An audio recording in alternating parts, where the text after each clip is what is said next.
Welcome to another Unmuted with Marcia.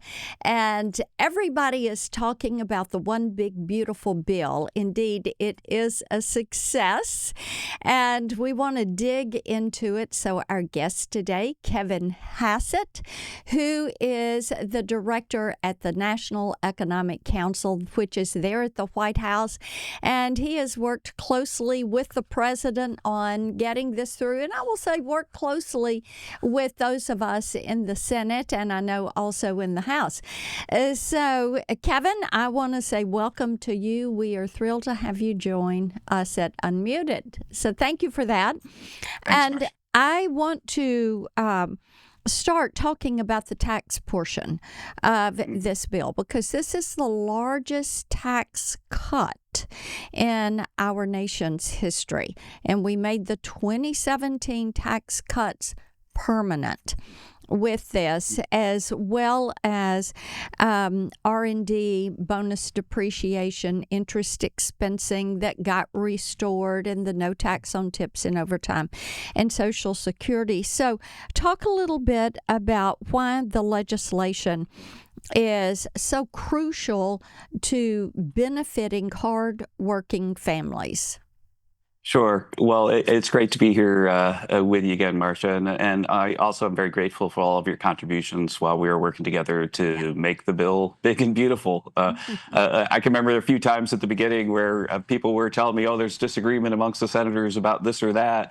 And whenever anyone said that Senator Blackburn wants to do this, then everybody's like, oh, that's what's going to happen. You watch. And so I was really impressed at how effective you were at driving the bill forward. I'd say that the way to think about this bill is that it's going to give us all of the juice to the economy that we had from the previous bill, plus a whole bunch of new stuff that's explicitly targeted at blue-collar workers and middle-class workers, the people who need the help the most. And so, for example, there are about 90 million hourly workers in the U.S., and now if they work overtime, then there'll be no tax or extra tax on the overtime. If they get paid time and a half, they'll be taxed on time, not a half. And if you think about it, what that means is that there'll be a lot more money in people's pockets, but also a lot more productive work to be done.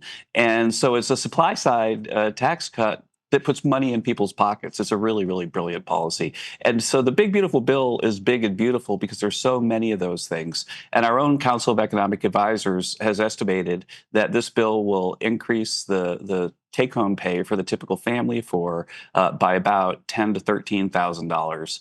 And that's really, really going to make a difference in people's lives. Well, you're so right about that. And Tennesseans estimate that there will be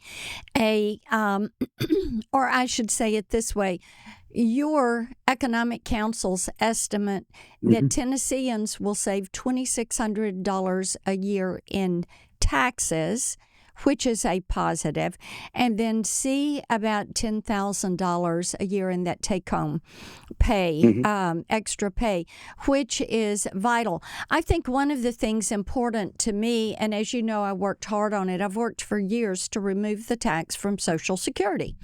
And, of course, we can't legislate on Social Security in a reconciliation bill.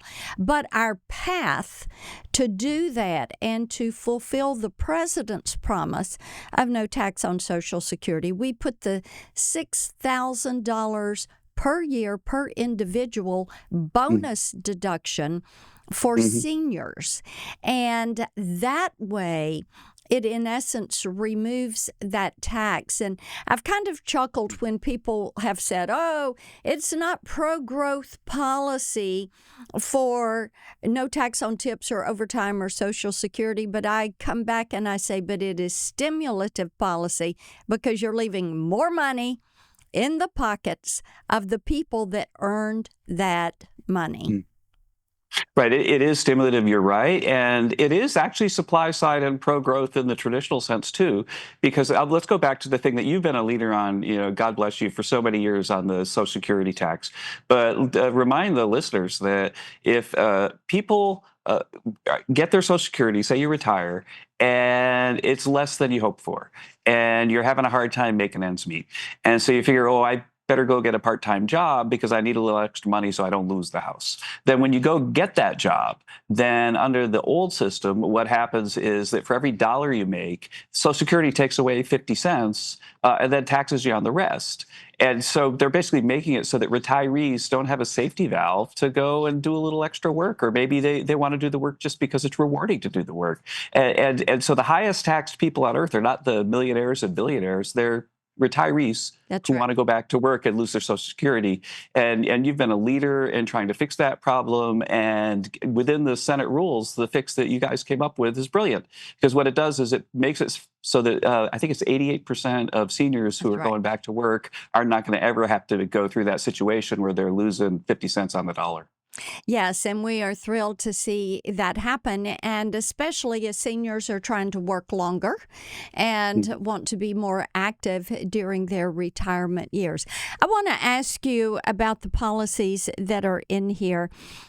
With the border wall and the security mechanisms that are there. One of the things we're hearing from Tennesseans is they are thrilled to see that there is a focus on securing and making our nation secure again.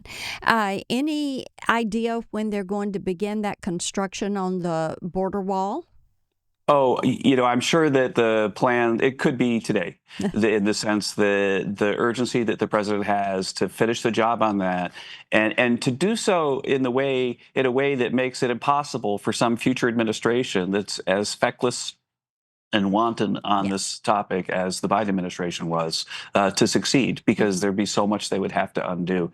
It's 100% important that we secure our borders. And the thing is, though, the interesting thing is that one of the things that we've seen in the data is that by doing that, we've secured the borders already with a massive amount of ICE effort. Those great, courageous workers, ICE workers that are out there securing the border and deporting criminal people that are in our country. The issue is just that people said, "Oh, if you do that, if we don't have like the illegal immigrants coming in, then it'll be really bad for the economy because we won't have all those workers."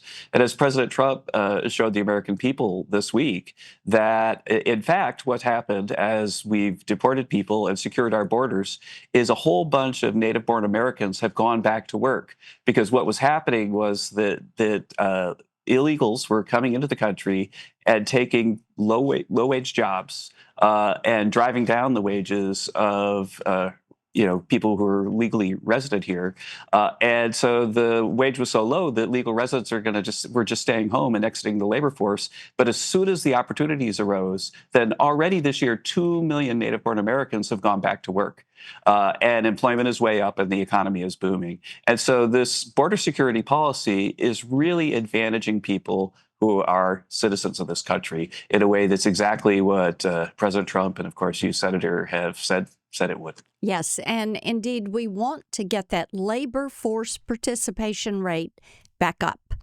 And right. so many policies that are in this bill will assist with that. And we are also looking forward to getting inflation down. And the administration, you all that are advising the president on economic policy, are doing a good job with helping to get that number back down also. Thank you so much for joining us for a little conversation today. People in Tennessee are so excited that the bill is now signed into law, and they're so pleased to know that those tax cuts from 2017 are going to be made permanent. I was talking with a small business owner yesterday morning, and after the 2017 cuts, they had hired 2 people so their business could grow. And they had been tapping the pencil on the paper, waiting to see if we were going to get this done, because they wanted to keep those 2 employees and wanted to hire 2 more. So good work. Thank you for that. And thank you to the audience for joining us for another Unmuted with Marsha. You'll always find me on social media at Marsha Blackburn. Our website, so that you can pull down the big, beautiful bill, is blackburn.senate.gov.